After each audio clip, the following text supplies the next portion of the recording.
The Vethkai do not have a word for irrational attachment. Archivist Thessaly Wounded Silver, called Silver by her senior scholars, called nothing at all by the humans she had so far managed to avoid, understood this about her own species the way she understood the axiomatic foundations of mathematics, as a given, not a conclusion. The Vethkai were logical. The Vethkai were precise. The Vethkai had mapped 400,000 star systems, had cataloged the death songs of 17 extinct civilizations, had built the Memoria Infinita, that vast, breathing lattice of light and crystal that hung above the gas giant Vethkar Prime like a thought the universe was having about itself. And they had done all of this without ever once making a decision they could not defend to a committee. The human came on a transit shuttle from the Accord's relay station at Meridian 7. Silver watched him disembark from the observation gallery on the Memoria's third tier, her 4 silver membrane eyes tracking his movement with the involuntary precision of a predator, though she was not one, or had not been for 600,000 years of evolution. He moved wrong. That was the first thing. Every species moved wrong to a Vethkai observer until they didn't, but this one moved with a specific wrongness she had cataloged from the reports. Too loose, too variable, the joints working with an almost obscene flexibility, the head swiveling on that single stalk of neck with what could only be described as curiosity made physical. He looked at everything. He looked at the Memoria's outer shell, 300 kilometers of structured memory crystal, each facet encoding the extinction archive of a dead world, and he looked at it the way Silver's daughter had once looked at the sea. His name, according to the Transit Manifest, was Raoul Endymion. Rank, Senior Cultural Liaison, Terran Accord. Specialty listed as Xenoarchaeology, Deep Field Translation, Crisis Mediation. Silver had read his file the night before and had not slept well afterward. Not because he was dangerous, because his record contained a notation she had seen only once before in 30 years of archival work. Field Assessment, Cathara Incident, 2847. Recommendation. This individual demonstrates an unusual capacity for, and the bureaucratic language had simply failed here, had broken down under the weight of whatever the field assessors had witnessed, for extending care across species boundaries under conditions of extreme duress. This behavior should be studied. We do not yet have a framework for it. Silver had her own framework. She called it a problem. She went down to meet him because protocol required it, because she was chief archivist and he was a Tier 1 diplomatic guest, and because she had learned over decades that the things she feared most were better confronted in controlled conditions. She wore her formal membrane, the deep indigo latticework that signified senior rank, and she carried herself with the careful correctness that had made her, her colleagues said, the most precisely professional being in the Memoria Infinita. He saw her coming across the atrium floor and smiled. Vethkai do not smile, the musculature isn't there. Silver had studied human facial expressions exhaustively, had memorized the taxonomy of them, the 47 distinct configurations of the human mouth and its surrounding tissue, each encoding a different emotional state, and she knew this particular expression was called a smile, and she knew it signified warmth and welcome, and a dozen other things for which the Vethkai had no convenient equivalents, but knowing it and receiving it directed at herself were categorically different experiences. She felt something happen in her secondary circulatory cluster. She filed this sensation under anomaly, cause unknown. Archivist Silver, he said. His Vethkai was good, not native, no humans was. The harmonic undertones were always slightly flat, but genuinely good. I've been looking at your building for 6 hours from orbit. I think it's the most beautiful thing I've ever seen. It is a functional structure, Silver said. Its aesthetic properties are incidental. Raoul Endymion looked at her with those small, dark, forward-facing eyes, predator eyes, her biology told her, though she had long ago learned to distrust that particular evolutionary alarm, and said, mildly, "Do you believe that?" Silver did not answer. She turned and led him to his quarters, and she told herself that the sensation in her secondary circulatory cluster was indigestion, which the Vethkai did not actually experience, but which seemed like a more manageable category than the alternative. The Memoria Infinita contained the death records of 412 civilizations. This was not a figure that Silver allowed herself to feel. Feeling it would be, she had calculated this once in a moment of professional weakness, equivalent to holding 412 separate bereavements simultaneously, each one the scale of a species, each one irreversible. The Vethkai had tried, in their early archival period, to assign emotional weight to the work. 31 senior archivists had required cognitive restructuring. 17 had not returned to service. Silver had decided at the beginning of her own tenure that the only ethical approach to grief at that scale was to transform it entirely into function. Name it, catalog it, preserve it, do not feel it. The dead are best served by precision. Raoul Endymion spent his first 3 days in the Memoria reading. Not sampling, not conducting the cursory overview that most diplomatic visitors performed before requesting access to specific records for whatever political purpose had brought them. He read. Silver's monitoring systems, which she reviewed each morning with professional detachment and absolutely no other motivation, showed him in the stacks for 16, 18, 20 hours at a stretch, moving through the extinction archives of the Kurath, the Solen Husang, the Myriad, civilizations that had been dust for longer than humanity had been using fire. He requested no assistance. He made no demands. He sat in the reading chambers with their soft crystal light, and he read the records of the dead. And when Silver's monitors captured his face, she saw something in it that her taxonomy of human expressions had not prepared her for. She called it, provisionally, grief without flinching. On the 4th day she found him standing before the Kureth Memorial Wall, the physical archive, the one the Vethkai kept not because the data required a physical medium, but because they had understood, even they had understood, that some things required a body to stand before them. The wall was 40 meters high and covered in the Kureth's final transmissions. The last broadcasts of a civilization drowning in the expansion of their own star, and the content of those transmissions was known to Silver in every syllable. But she did not allow herself to read them anymore, because the last time she had done so, she had been unable to work for 3 days, and she was the chief archivist, and she could not afford 3 days. Raoul Endymion was reading them. His hands were at his sides. His head was tilted back slightly. He was very still, in the way that Silver had observed humans become still when they were experiencing something they did not have the mechanism to process quickly. She had catalogued this stillness in the field reports. The human body's response to overload was not shutdown but a kind of terrible, open attention. They did not look away. This was, the field reports noted, deeply unusual among species that had evolved prey-response instincts. Silver stopped at the chamber entrance. She should have announced herself. She had a schedule. There was a diplomatic briefing in 40 minutes. She stood at the entrance to the Kureth Memorial Chamber, and she watched Raoul Endymion grieve for a species that had died 2 million years before his own had learned to write, and she did not know what to do with that. After a long time, he said, without turning, "How do you do it?" "Do what?" Silver said, though she knew. "Hold all of it." He turned then, and his face had the specific quality of something that had been through weather. 412. I've read maybe 60 records in 4 days, and I feel like I'm drowning. You've held all of them for 30 years. I do not hold them, Silver said. I catalog them. Is there a difference? She thought of the 31 archivists who had required cognitive restructuring. She thought of the 3 days she could not work. She said, "There must be."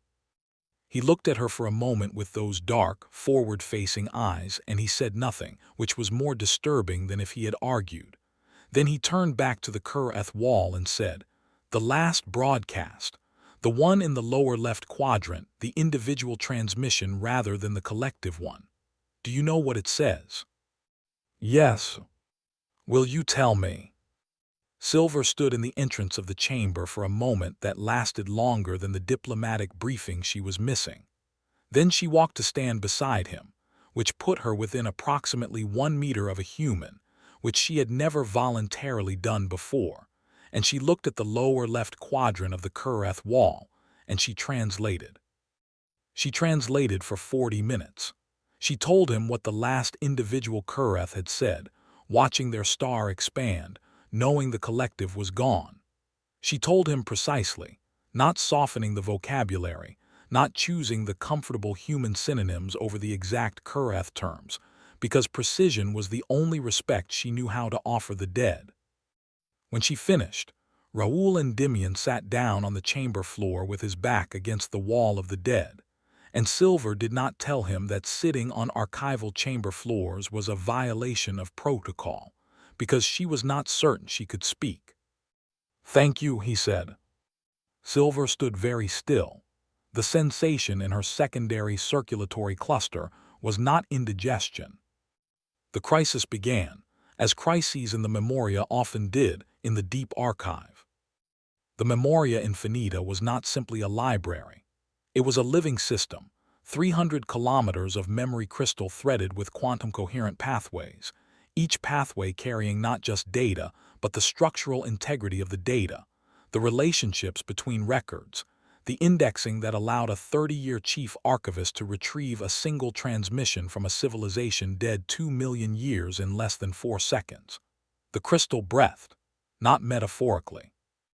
The thermal cycling of the Memoria's power systems caused the outer shell to expand and contract at regular intervals, and if you stood on the observation tier at the right moment you could see it, this vast thing drawing something like breath.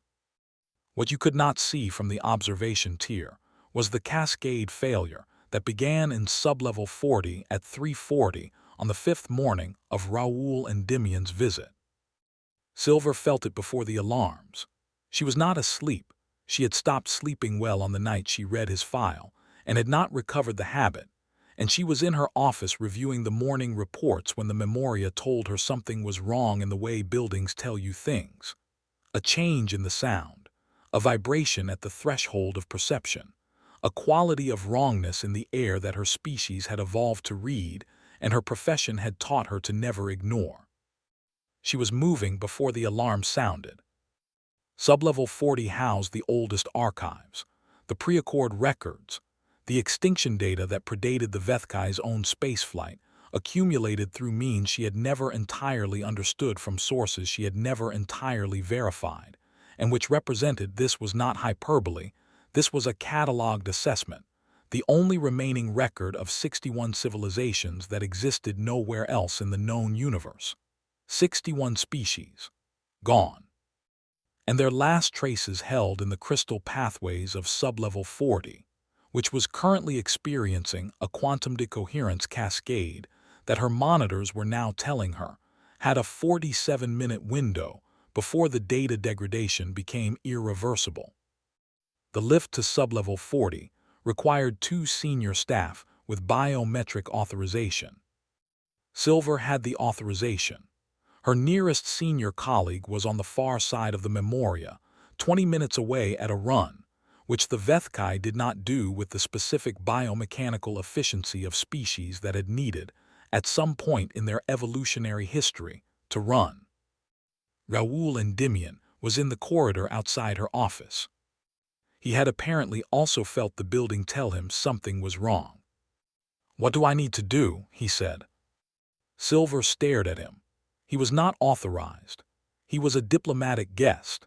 He was a human, with human biology that was not optimized for the pressurized environment of the deep archive, and she had 43 minutes remaining and no better option, and the sensation in her secondary circulatory cluster was now something she recognized from the reports as fear. "Come," she said. The lift required her biometric on one panel and a second authorization on the other. Raoul placed his hand on the second panel, and the Memoria, which had been built to Vethkai specifications and had never been programmed to exclude human biometrics, because no human had ever needed access to sublevel 40, accepted him without complaint. The lift descended. Silver told him in the 40 seconds of descent what they needed to do. The cascade failure was thermal in origin. A coolant pathway in the eastern crystal array had fractured, and the rising temperature was disrupting the quantum coherence of the nearby records. The manual override was in the eastern maintenance corridor.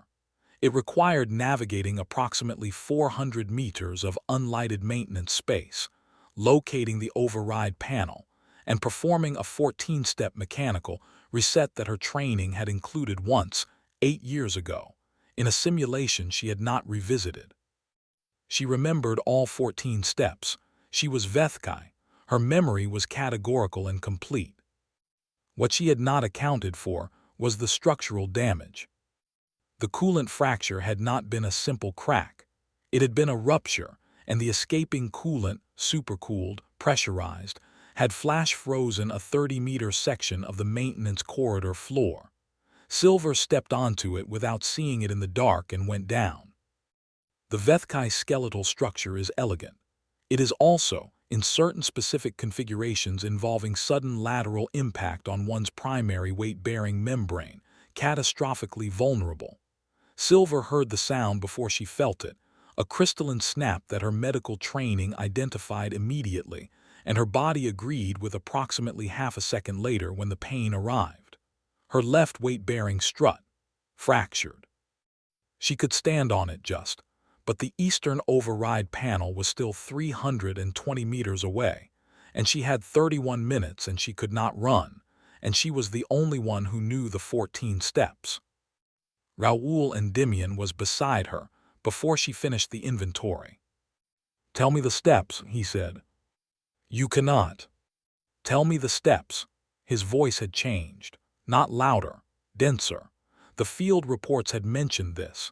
Humans, under extreme conditions, produced a vocal quality that other species consistently described as the sound of a decision that has been made and will not be revisited.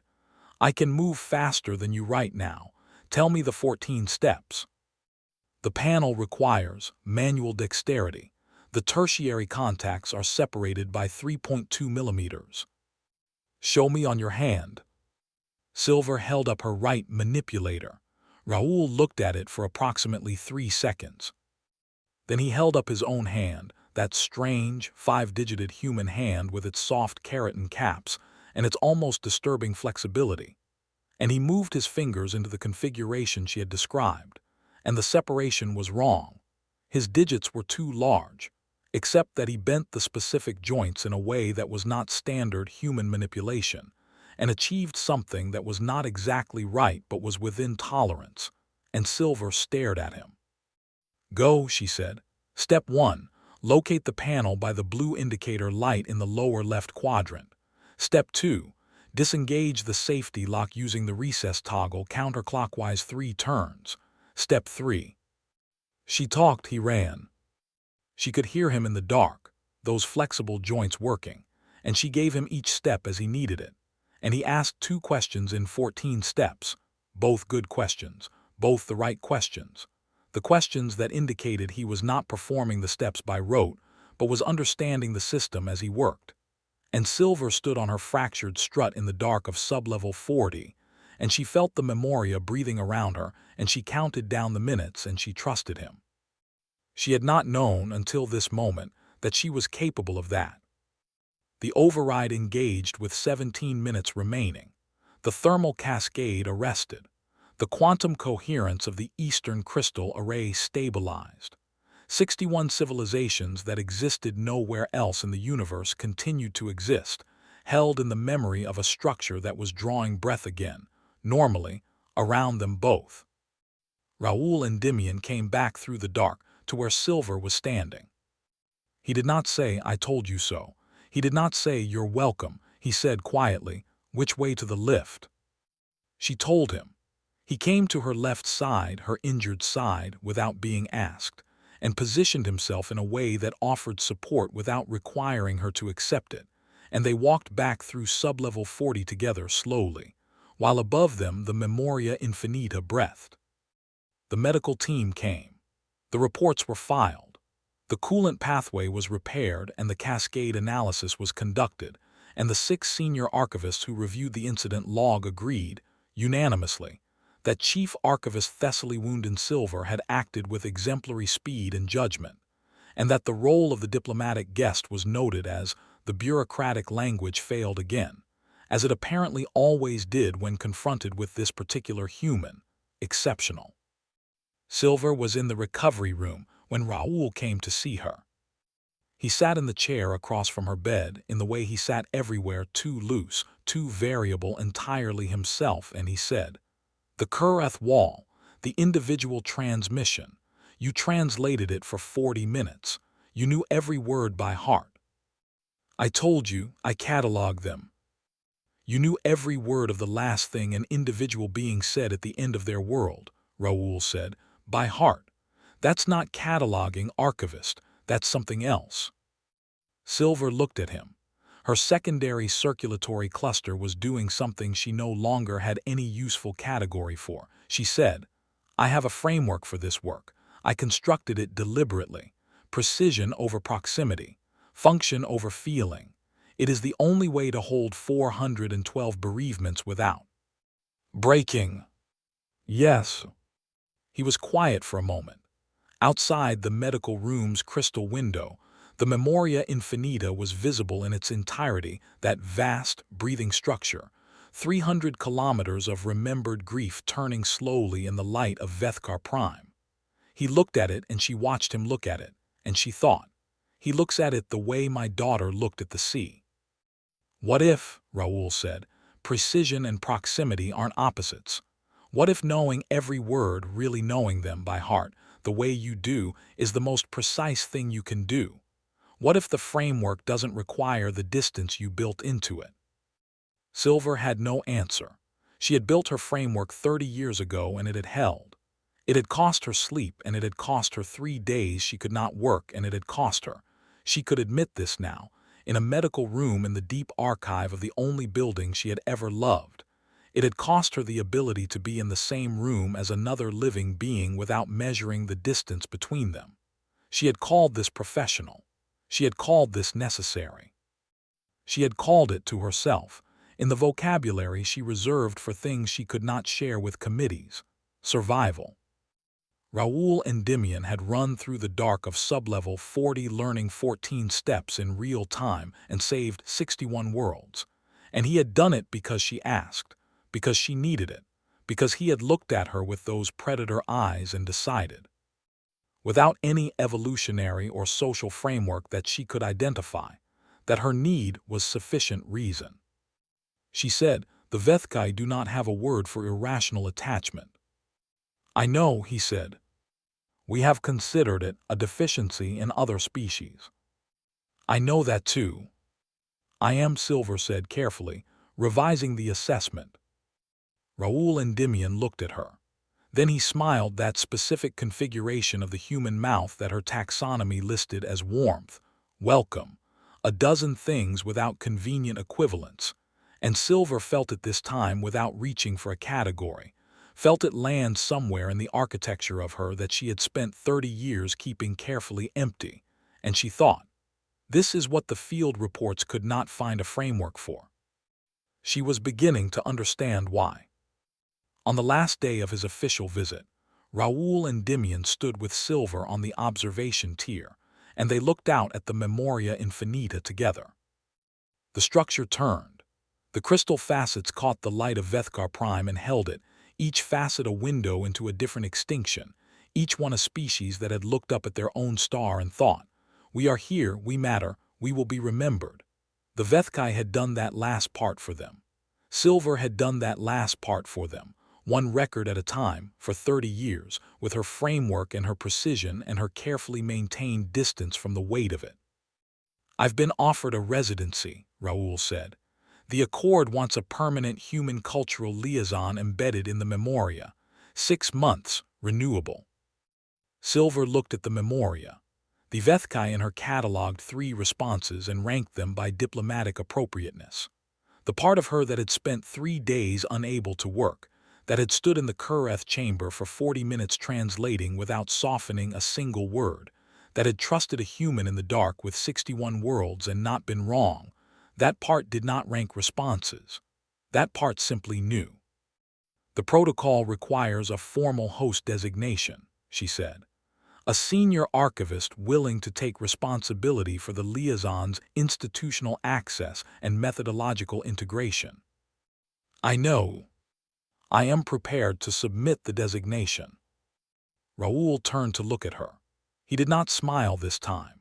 His expression was something her taxonomy had no entry for, something quieter and more specific than warmth, something that her 30 years of distance had left her entirely unprepared to receive, and which she received anyway, standing on the observation tier with the Memoria turning below them, and the light of the gas giant painting everything gold. The records, he said, the ones you know by heart, will you teach me? Silver considered this.